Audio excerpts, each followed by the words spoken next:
And I'm fortunate that, you use all the information that we provide you. And so that's what, is really the rewarding part of it, is actually see media using the information that we're putting together and providing them to cover our teams. And what's really odd this year is, obviously because of COVID, things are different. But for the first time in forever, you're not traveling with the basketball team this year. That has never happened before.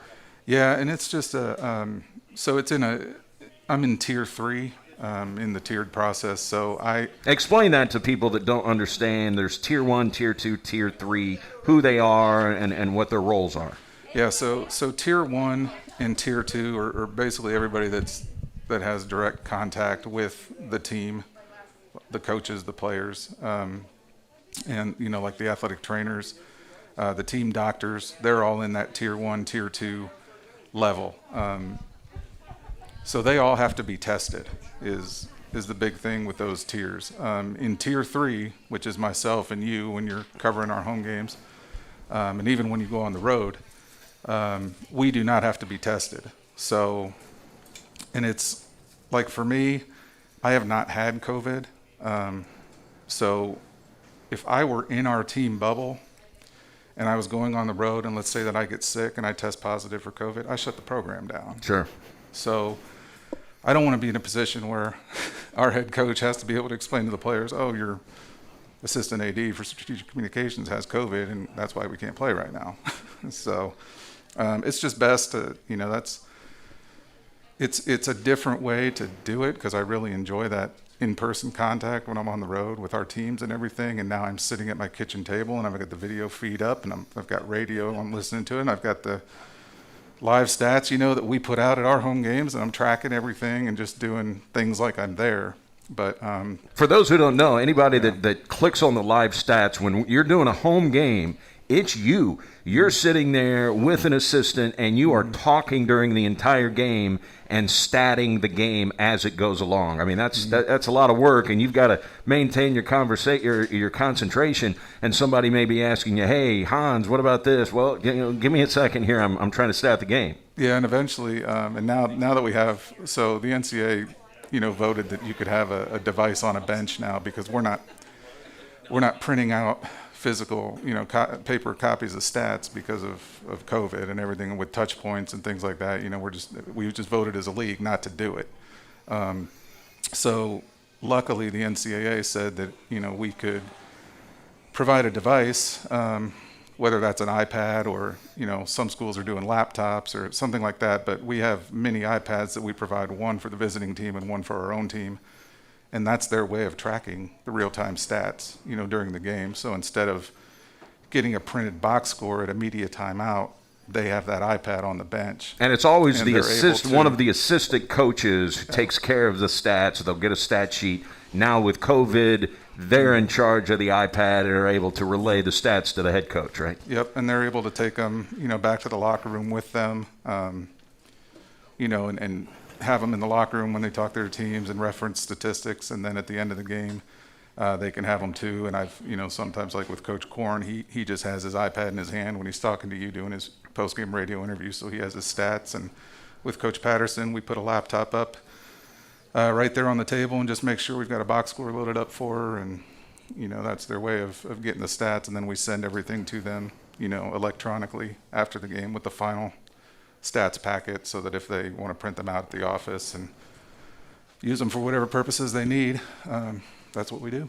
We're at January 11th. Baseball starts next month. Mm-hmm. Football is going to be played next month, and basketball will continue. How about this? I mean, it's going to be, you're going to be bouncing all over the place with multiple sports to deal with, and now football is going to be on Sundays, which is obviously something new. Yeah, I mean, everything, like I said, I mean, we're just trying to take it day by day and just figure out how we're best gonna cover everything to the, I always want to give 110% with everything I do. So I mean, I just want everything to be covered. That's the big thing, and I want all of our official scoring positions to be, responsibilities to be taken care of. That's the big thing for me. I'm happy with, and we also, like, our area is in charge of hiring the public address people as well. So that's been a challenge too, with everything overlapping, to be able to find PA because the one weekend that's really on the radar right now is the February 19th through the 21st. That one makes my head spin because Is baseball home? yes, we have home basketball on Thursday and Friday. We have a 4-game home baseball series scheduled. So they would do a single on Friday, a doubleheader Saturday, a single on Sunday, and we've got the first football game on that Sunday. Wow. Yeah, making your So head. that one's really like I look at it and I'm like, wow, I don't know how we're going to do this with 2 people, like from our area, with all the official scoring that's going to go on, but we're gonna. It's like I tell my staff every day. I'm like, hey, this is going to make us better. So we're going to figure it out. And football actually starts today, right? Football practice. Yep, they have their first practice today, and for the first 2 weeks until classes start up on the 25th, they'll go an hour a day. And speaking of football, you have a rooting interest in the football game tonight. You're an Ohio native and a huge Buckeyes fan. Yeah, I'm not as big of a Buckeye fan as my brother. My brother's a diehard, and he goes to some of the games. And when they can't go to the games, they'll go down to Columbus anyway, and they like to just go, to a restaurant and hang out where they can watch it and stuff. But I'm a big Browns fan though. So like last night, it was great. It was a great feeling. I mean, because you talk about all the heartbreak the city of Cleveland has suffered in sports, and to see them in the playoffs for the first time since 2002, Yep. is amazing. And all the games that they've botched in the playoffs when they've been in there. So, Ernest Biner. What comes to mind when I say Ernest Biner? heartbreak. Fumble on the 1-yard line in Denver. That was terrible. And then the drive with Elway at Cleveland Stadium was awful. I grew up a Cubs fan. I understand. When the Browns moved, when they left, like seeing that city was, people were taking seats at the stadium out of there. I was up there that day for that game, and we were riding the Metro Link back because we always just parked at the airport and then take the Metro Link into the city. And right. There wasn't a word said on that Metro Link. It was just dead silence after that game, with people just, we lost the Browns. We lost the Browns. There's a reason that they call it the factory of sadness. Yeah. So, Buckeyes tonight, do you think they've got a shot to beat Alabama? They're going to need a performance like they had against Clemson to have a shot. So that's the big thing, is can they put that together again? I think they've got the team to do that again. There's no question, but it's going to be tough, man. Alabama's loaded. Do you believe your Brownies can go to Arrowhead Stadium and beat Patrick Mahomes? I do. I feel good about them going. See, and my dad grew up in Minnesota, so like I have an allegiance to the Vikings as well. So I was very happy when they got Stefanski, because he was the Vikings offensive coordinator. So when he came to Cleveland, and he's done an outstanding job at Cleveland in his first year as a head coach. It's amazing. And he didn't coach last night. It was unbelievable. He had COVID, yeah. And they had a lot of players out, with that too. And for what they did last night, and I really thought, like, as every Browns fan, we get all jacked up when they get a big lead, but then it's like, oh man, when the Steelers started clicking a little bit. I was saying, I said this morning on our Sports Talk show, I've got to believe, because I was a Cub fan. Yeah. I'm still a Cubs fan, so I've seen it all fall apart many times. But in the third quarter, when Pittsburgh was coming back, I said, I bet there were Browns fans who were nervous. Yep. Nervous. I was really nervous. And I told my wife, I said, man, they're going to blow it. Because I've said that so many times when we're watching them. You get all that. Like, we were excited. And I was texting back and forth with my brother and one of my other buddies. And, my brother's like, yeah, we're up 28-0. And Don't jinx it. Yeah. Right. And so as soon as that happened and getting there early into the second half, when the Steelers were, starting to come on, I was like, oh, this isn't good. But when Chubb scored that final touchdown, I think it was like a 40-yard touchdown there off that screen, that's when I felt pretty good about it. So. All right. Well, we appreciate your time. We appreciate what you do at Southeast Missouri State. And thanks so much for hopping on with us. And I would say go Browns, but I'm a Chiefs fan, so I can't say go Browns. All right. Well, thanks, Eric, and thanks for all you do for us. All right. That is Jeff Hanza, Director of Strategic Communications. And we're going to talk with Latrice first. Okay. So why don't we take a quick timeout? When we come back, the all-time block shots leader in SEMO history is going to join us. Latrice Sane when the Coaches Show returns to Wings, Etc. and Cape on SEMO ESPN.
Oh, and don't forget, next Monday we'll be right back here in the Cape Girardeau location of Wings, Etc., where if you have not had anything else on their menu than their award-winning jumbo wings, then you are missing out. They have a full menu here at Wings, Etc., including freshly made burgers, an entire list of burgers.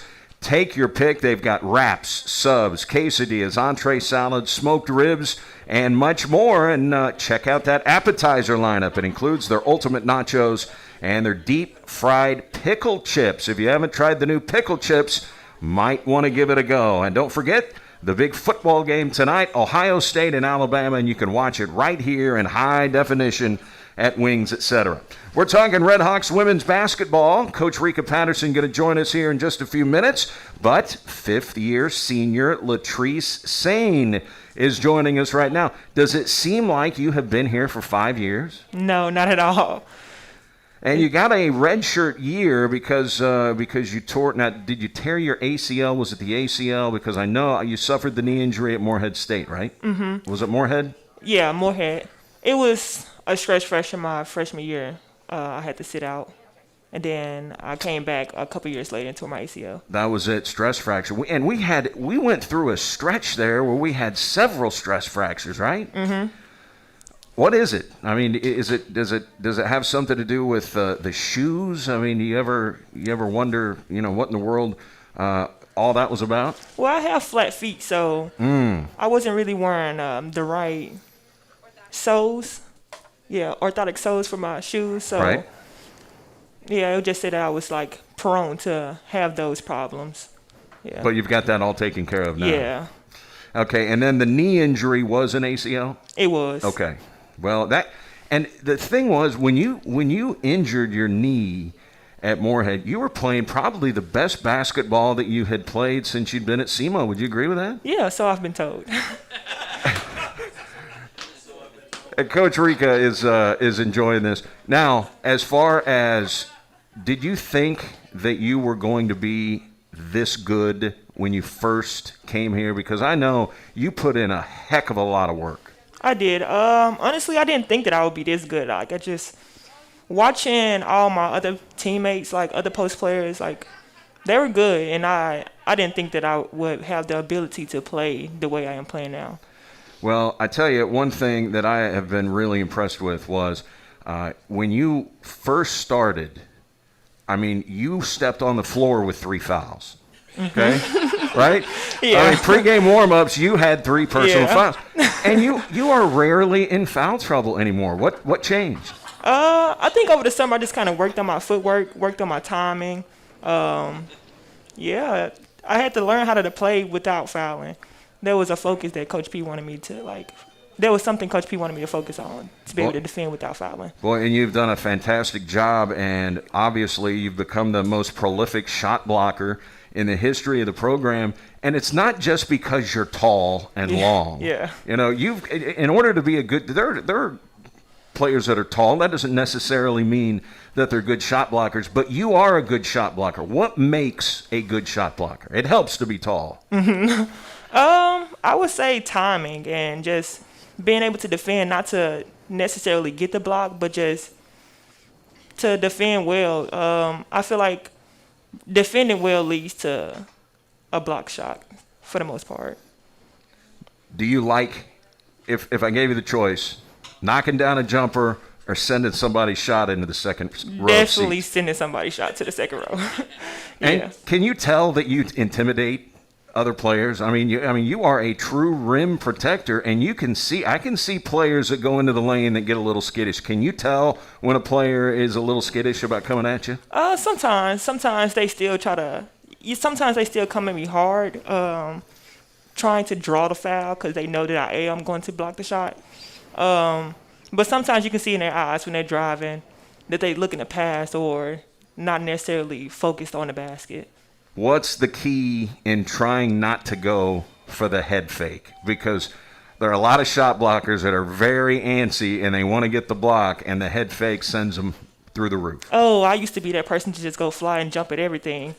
I'll say that over time, like it comes to you that they know that you're coming to block the shot. So not going for it just have to be like a discipline thing, I guess.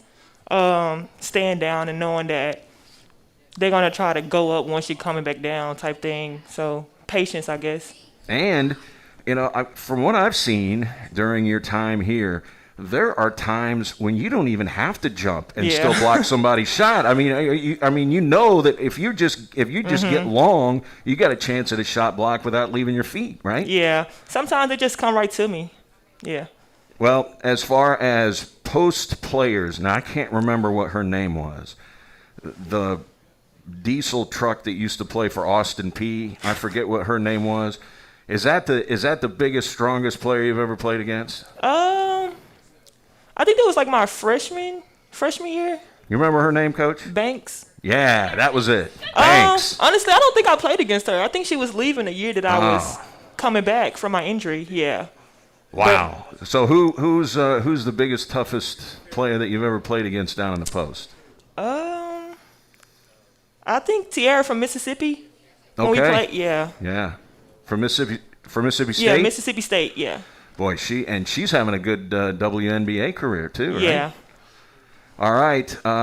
As you guys get ready for Murray State coming up on Saturday or on Thursday night, you've off to a 3-1 start in the OVC. Your only loss to UT Martin. Where does Chelsea Perry rank on that list of players that you played against?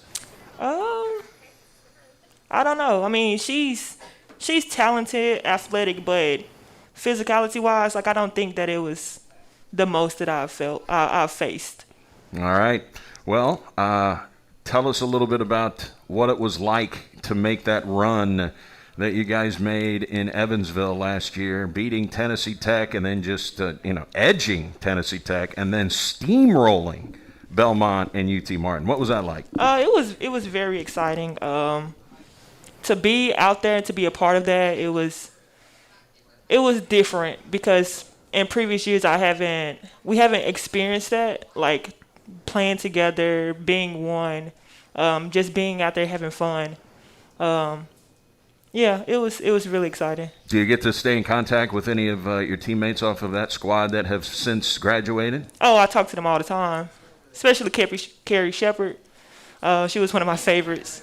She always sent me something to have me laughing or something. Man, she is, I have to say, is she the funniest person you've ever played basketball with? Oh, definitely. Have to be the furnace. She is absolutely hysterical.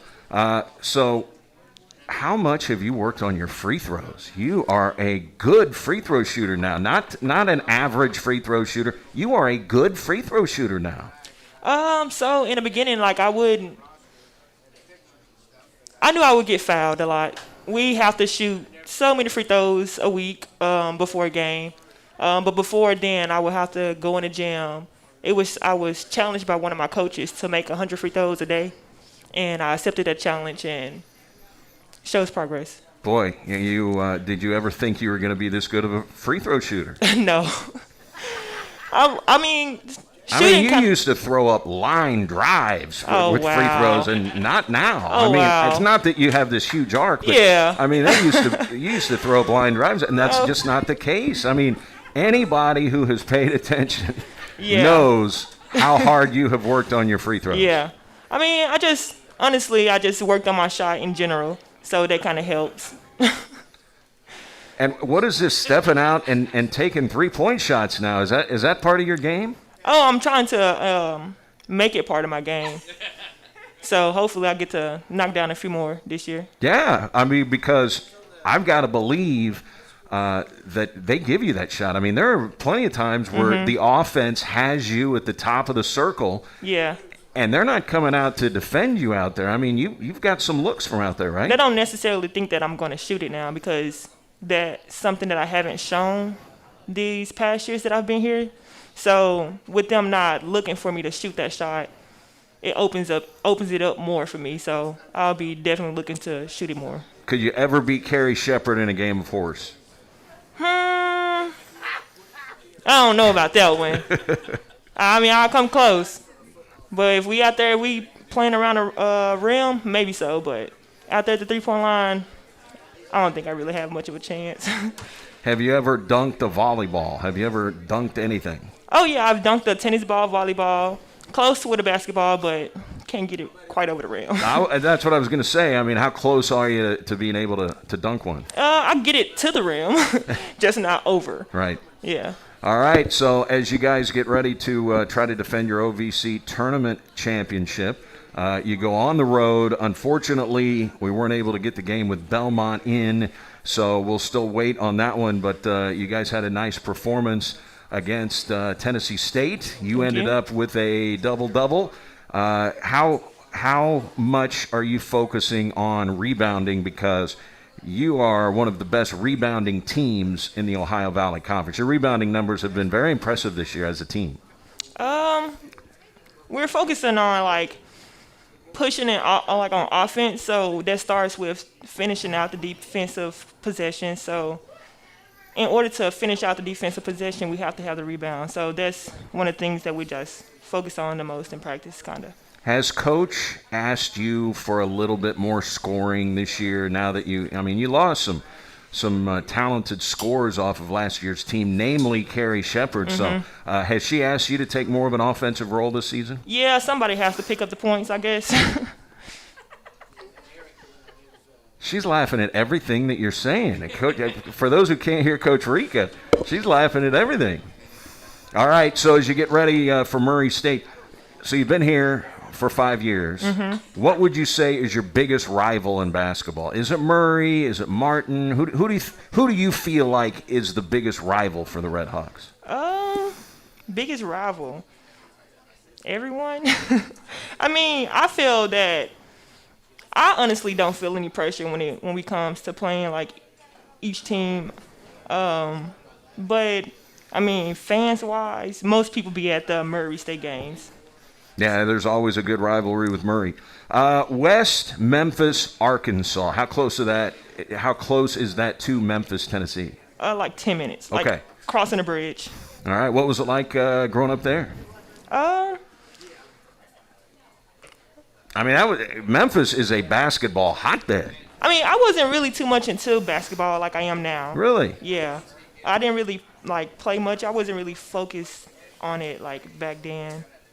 Did you play any other sports? I ran track and cross country. I wasn't too good though.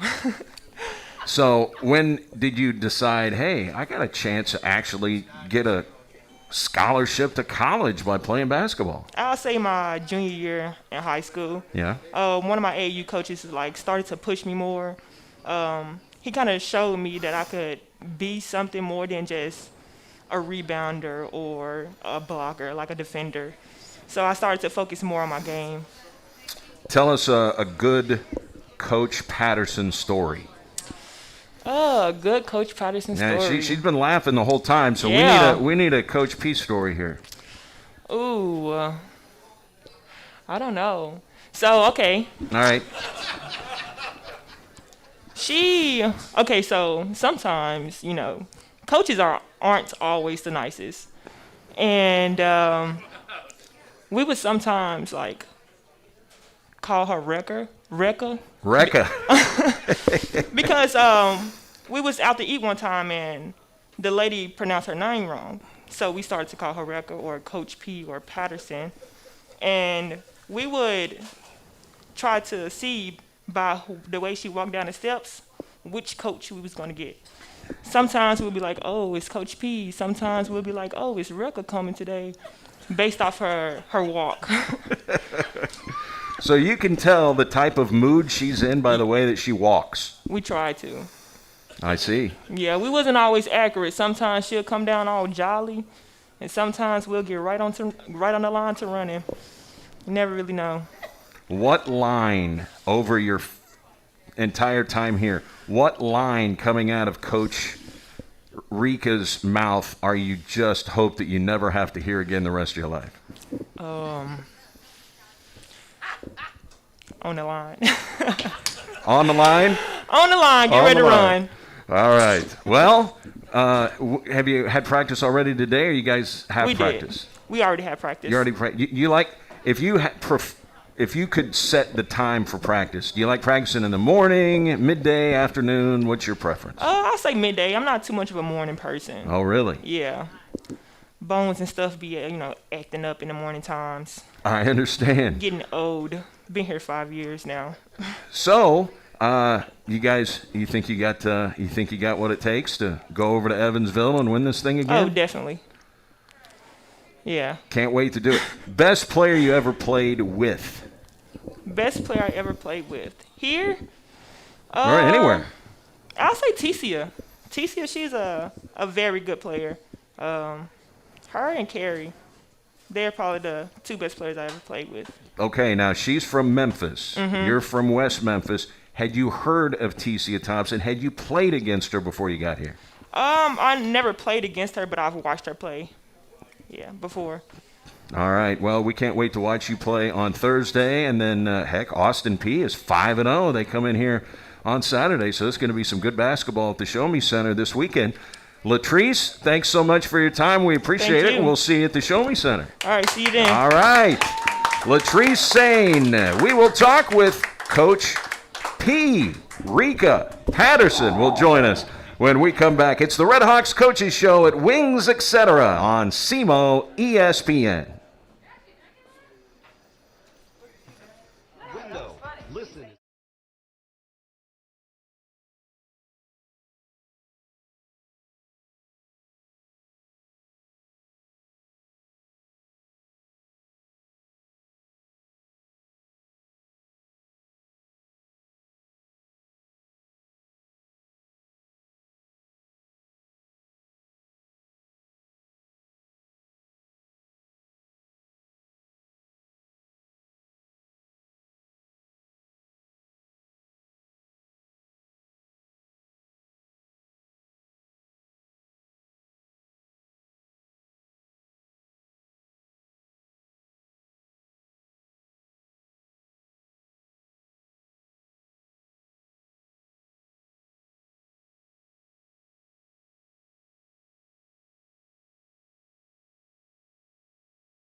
Just $7.99 here at Wings Etc. And